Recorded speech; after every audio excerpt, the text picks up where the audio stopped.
da zaka haɗa maganin istimina'i ko yadda zaki haɗa maganin istimina'i. Shin a farko ma meye istimina'i? Istimina'i wani abu ne wanda mutane ke yi, suke amfani da hannu ko da sabuli ko da mai su kama azzakarinsu ko kuma su dinga kallon bidiyo har su fitar da maniyyi.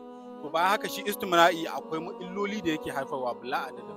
Akwai matsala ta ƙanƙancewa al'aura, sannan akwai lalacewar maniyyi, sannan akwai rashin haihuwa, sannan akwai yawan ciwon kai, akwai shafar aljannu, sannan istimina'i yana haifar da yawan zafin jiki, istimina'i yana haifar da mutuwar jiki, istimina'i yana haifar da kasala, sannan yana haifar da mantuwa, istimina'i yana haifar da abubuwa daban-daban. Akwai ingantaccen magani da muka yi wanda insha Allah in kai amfani da maganin zaka samu matsala, zaka samu sauki akan illolin istimina'i wa'anda ya haifar. Akwai babba akwai ƙarami.